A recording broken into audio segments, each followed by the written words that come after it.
Pada malam hari ini kita akan menyelesaikan pembahasan ya surat Kolose dari surat yang ditulis oleh Rasul Paulus ya. Malam ini kita tiba di pasal yang ketiga dan yang keempat.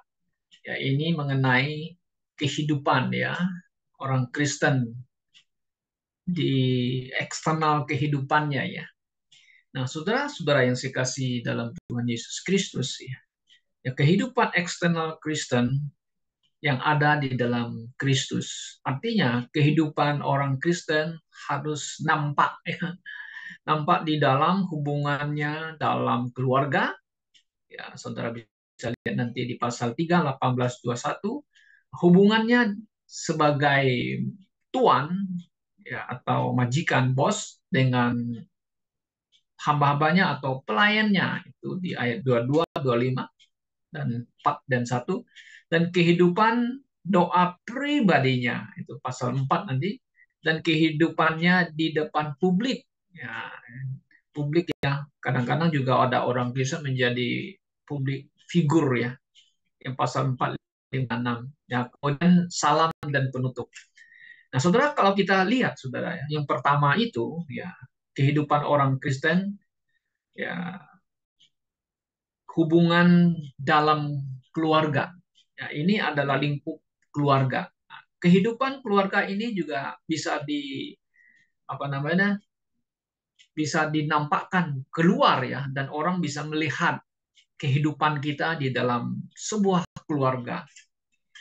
Seperti yang kita ketahui Saudara bahwa pernikahan pertama di Taman Eden Tuhan memberkati ya kan Adam dan Hawa dan memberkati mereka supaya memenuhi bumi ini, beranak bercucuk ya, memenuhi bumi. Maka dari sana, dari pernikahan ini kemudian lahirlah saudara ya, sebuah keluarga pertama kan di atas bumi ini. Kemudian bertambah keluarganya. Lalu terbentuklah suku bangsa di atas bumi ini. Nah, Tuhan ingin supaya dalam sebuah keluarga yang hidupnya harmonis ya karena hidupnya bahagia dan tentu hidup takut akan Tuhan Allah yang hidup dan yang benar kan begitu. Tetapi karena akibat dosa ya maka kecenderungan hidup manusia ini membuahkan kejahatan. Maka itu rusaklah keluarga yang di atas bumi ini. Ya, manusia semakin merosot moralnya, kelakuannya, tabiatnya, dan sebagainya. Apakah dalam keluarga, dalam masyarakat, juga dalam suatu negara. Nah, saudara-saudara, apa yang kita lihat bahwa keluarga pertama atas bumi ini, keluarga Adam dan Hawa itu, pembunuhan ya, ada petaka yang sangat ya kita sayangkan gitu. Nah, Kain membunuh Habel adiknya adalah akibat dari dosa di mana terjadi kebencian dalam rumah tangga ya. Itulah yang saya kasih dalam Tuhan Yesus. Tuhan saya semoga di atas bumi ini mereka harus hidup bahagia. Tentu ya, istilah bahagia harus manusianya sendiri harus ya, sikap tingkah laku kepada sesama manusia. Nah, terutama dalam itu Tuhan mereka takut akan Tuhan. Okay? Nah, yang kasih dalam Tuhan Yesus Kristus. Dan ini kita berbicara lingkup keluarga orang percaya. Oke. Okay? Nah, kalau kita baca di dalam surat 1 Timotius ya pasal yang 3 ayat 5, Paulus pernah mengatakan bahwa gereja itu adalah keluarga Allah ya. Nah, ini ada lingkupnya dalam arti rohani kan. Di mana mereka adalah jemaat Allah yang hidup. Nah, ini mengenai keluarga ini. Dan juga keluarga Allah itu Jemaat yang hidup itu adalah tiang penopang dan dasar kebenaran. Nah, maksudnya apa? Ini ada hubungan keluarga secara pribadi keluarga saya dengan pribadi keluarga yang lain, di mana kita berjemaat dalam satu fellowship, yaitu satu gereja. Ya, kita harus hidup saling mengasihi, kan, saling peduli, ya kan. Tentu kita takut kepada Tuhan. Nah, saudara yang saya kasih dalam Tuhan Yesus, nah, seseorang, hubungan kita secara dalam keluarga, ya, kalau kita baca di dalam Kolose pasal 3 ayat 18, nah, kita kembali ke firman Tuhan, ya. Kolose pasal 3 ayat 18. Nah, ini adalah kehidupan hubungan, ya, dalam yang pertama ayat yang ke-18. Paulus mengatakan demikian, hai istri-istri, tunduklah kepada suamimu sebagaimana seharusnya di dalam Tuhan. Nah, ini artinya di dalam Tuhan, ya. Istri-istri tunduk kepada suami-suaminya. Kemudian, saudara, ayat ke-19, hai suami-suami, kasihilah istrimu dan janganlah berlaku kasar terhadap dia. Nah, saudara-saudara, sebagai suami, ya, dia adalah seorang kepala daripada keluarga, di mana di dalam Tuhan istri-istri ini harus tunduk kepada suami-suaminya. Nah, kata tunduk di sini submit, ya, kepada suami itu bukan dalam konteks seperti zaman dahulu kala, ya, saudara-saudara, ya, di mana istri diperlakukan dengan tidak adil, dianggap dia sebagai wanita yang harus bekerja keras di dalam satu rumah tangga, melayani suaminya, melayani yang semuanya, dan juga harus mengandung dan melahirkan anak. Memang dia akan mengandung dan melahirkan.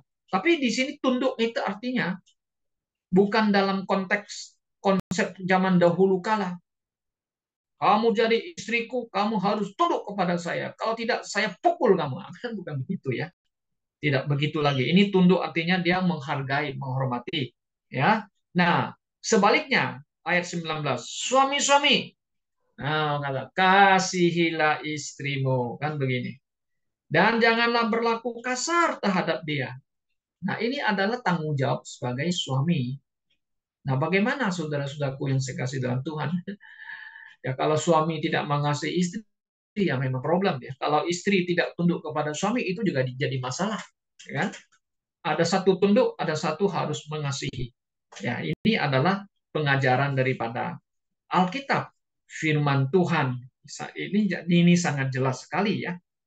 Nah, kemudian kita lihat lagi, ya, hubungan kita dalam keluarga itu antara anak dan juga orang tua. Nah, kita lihat ayat yang ke-20.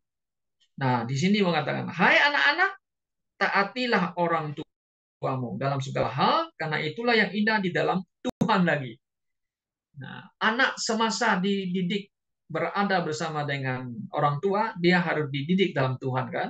Harus diajar, dibina, ya, dibimbing, kan begitu. Nah, jadi anak harus taat semasa dia bersama-sama dengan orang tuanya. Kalau dia sudah menikah, saudara, meninggalkan orang tuanya, istilah bahasa Alkitab, meninggalkan orang tuanya, ya.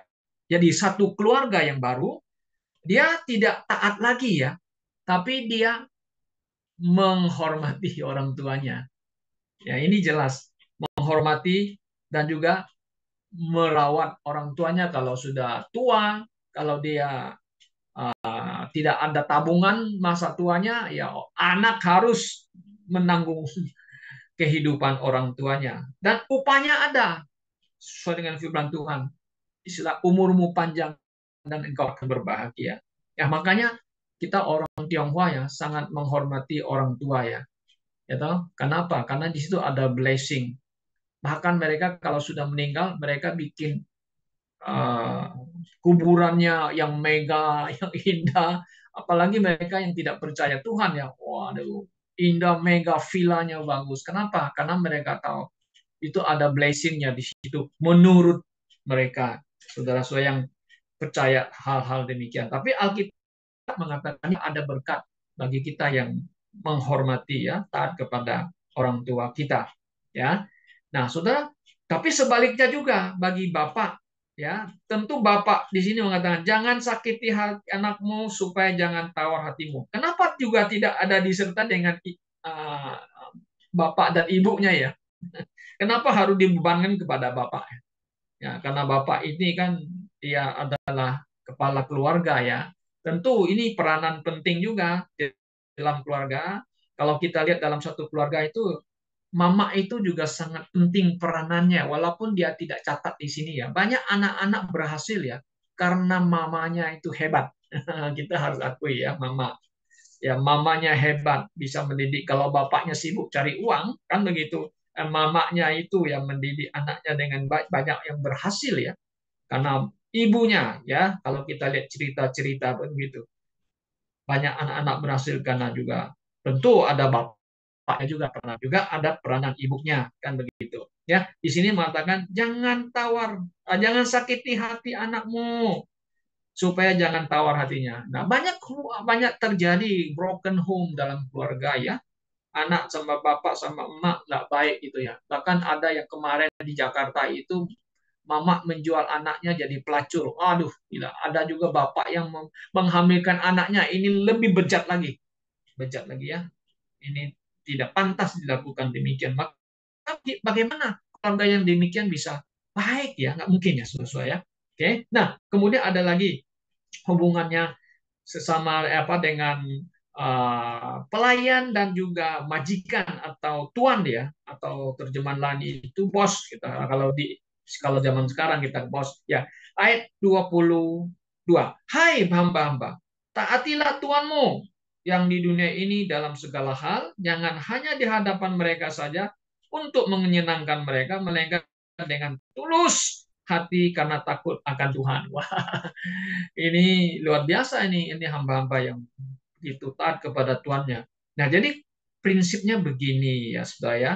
Dikala kita kerja, ya mungkin kita karyawan, kita punya bos, ya kita kerja sesuai dengan profesional aja, ya kerja sesuai dengan aturan main yang ada, kan begitu ya. Ya kita kerja yang baik, ya kan?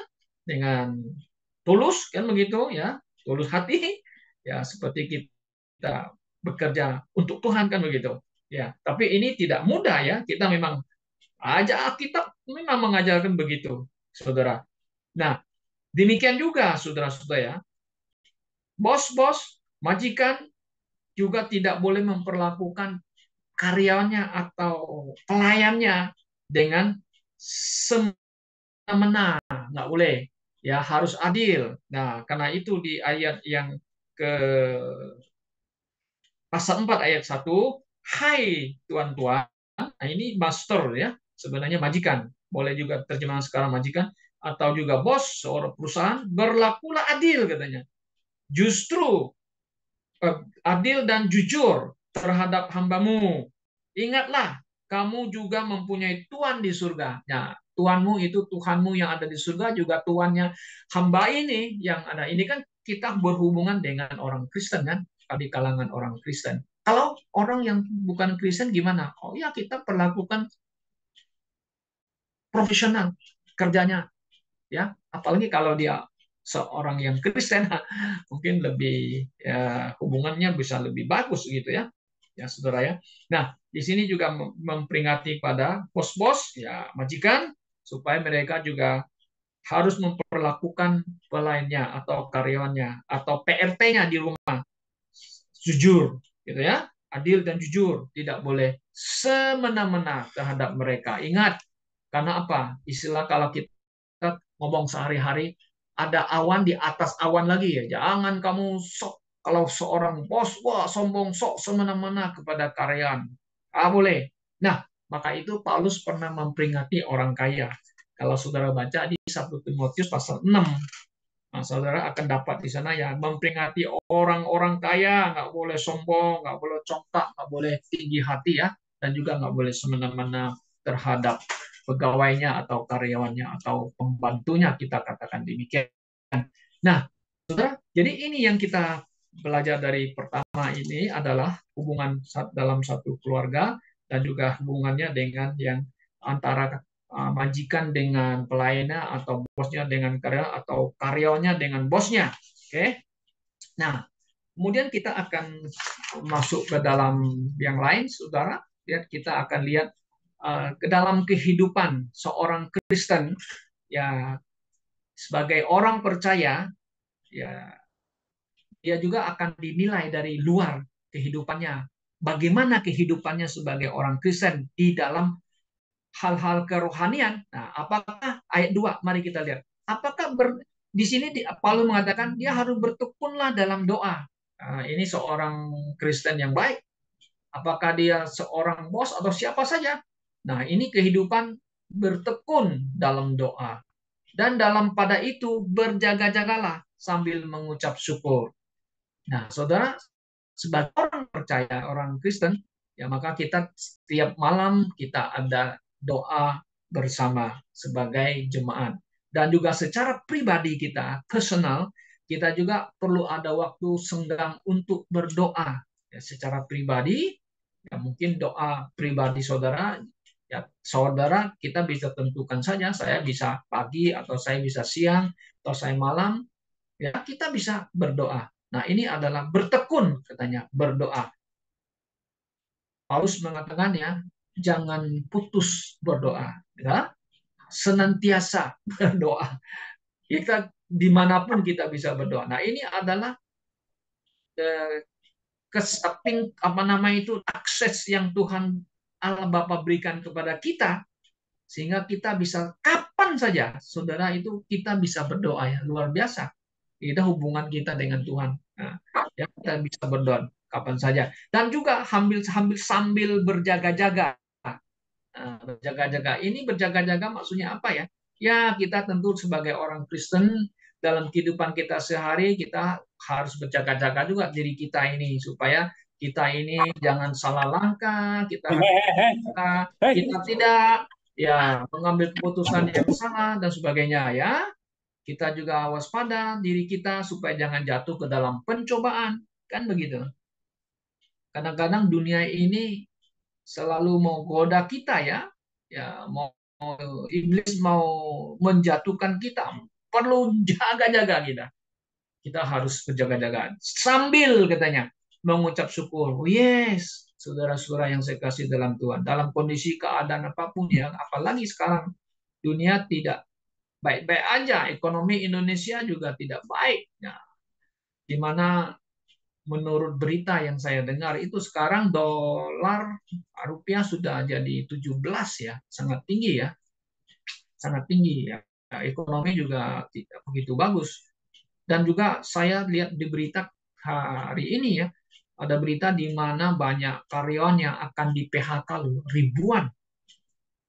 Bagaimana nanti mereka mau cari kerja susah. Nah, puji Tuhan kita sebagai orang percaya ya, memang kita harus sambil mengucap syukur.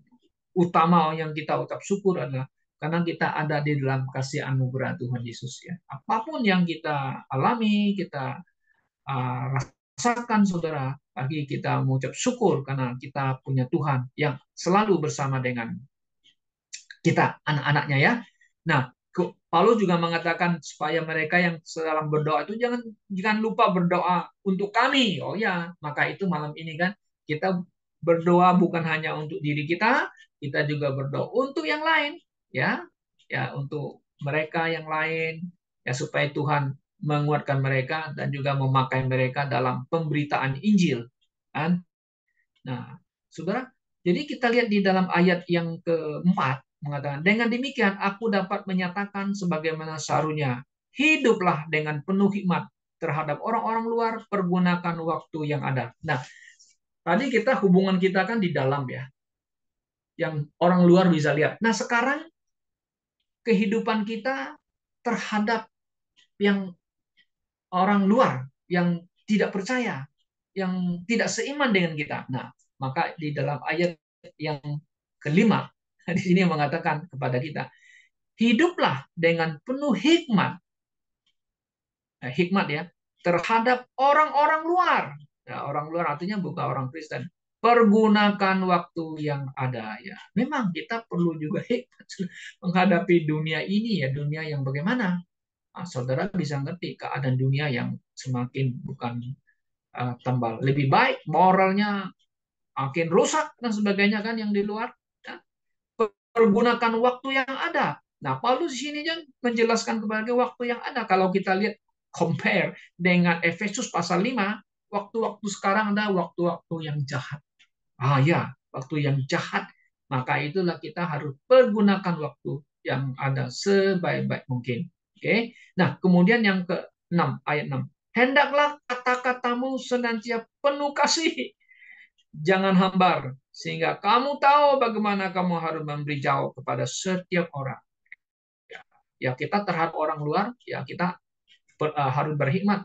Ya, kita harus menunjukkan kasih. Oh yes, jangan hambar. Hambar itu apa ya? Seperti garam yang tidak asin lagi ya. Jangan hambar ya. Tapi kata-kata kita bisa menghibur orang, ya kan? Ya, bisa apa namanya, bisa menginspirasikan orang, itu lebih bagus kan begitu. Nah, saudara, nah ini adalah apa namanya itu kehidupan kita kepada orang luar ya, yang dimana kita bisa menunjukkan hidup kita ya sebagai orang Kristen yang ada dalam Kristus supaya kita menjadi bisa bersaksi bagi mereka. Nah, kemudian yang terakhir kita lihat ya, yang terakhir adalah pas ayat yang ke-7 sampai selesai. Ini adalah kehidupan personal Rasul Paulus dan hubungannya dengan rekan-rekan sepelayannya. Nah, ini adalah surat penutupnya. Nah, sini dia ingin menyatakan diri, dia ingin memberitahukan keadaannya kepada saudara-saudaranya. Nah, ini bagus juga ya, dia mengatakan ayat 7. Semua hal ilmuku akan diberitahukan kepada kamu oleh Tikhikus. Nah, ini perantaranya Tikhikus, saudara kita yang kekasih, hamba yang setia, dan kawan sepelayanan dalam Tuhan. Jadi Paulus ini kalau dalam surat-surat selalu dia ingin memberitahukan keadaannya. Ya, demikian juga kadang-kadang kita juga tahu keadaan saudara bagaimana kabar. Setiap Aswin saya selalu kata, apa kabar di Taiwan? Gitu. Mungkin Tania juga ada di Lampung, apa kabar? Ya, kita ingin supaya menanya keadaan mereka ya, kita ingat mereka. Jadi Paulus ini ingat rekan-rekan sepelayannya, dia memuji mereka, dia mengatakan kekasih hamba yang setia, kawan sepelayan dalam Tuhan. Dia menghargai rekan-rekan semuanya ya. Ini ada personal dia ya, kehidupan pribadi Rasul Paulus. Kemudian dia menyebut satu persatu orang-orang yang dia tahu, dia sampaikan salam dan seterusnya. Ya, saudara bisa baca terus ya sampai ke selesai, saudara ya. Oke, jadi yang intinya kehidupan personal Paulus, dia ingin supaya yang lain tahu keadaannya dan juga dia mau supaya mereka juga bisa mendukung dia, berdoa untuk dia supaya pelayanannya bisa pelayanan diberkati oleh Tuhan dan penginjilan bisa diberitakan ya. Kiranya Tuhan menolong kita, saudara, pada malam hari ini. Bila apa yang kita bisa yang dapat kita pelajari pada malam hari ini, ya berilah kita menjadi orang Kristen yang memiliki memiliki hubungan baik dalam di keluarga kita supaya kita bisa menjadi contoh yang menjadi kesaksian bagi orang yang luar melihat kehidupan kita maupun juga hubungan kita sesama anggota gereja dan juga hubungan kita sesama orang yang di luar yang tidak kenal Tuhan. Mari kita tunjukkan hidup kita bahwa kita adalah orang-orang yang percaya kepada Tuhan dan membawa kabar baik, berita juga kepada mereka. Tuhan memberkati kita. Mari kita berdoa.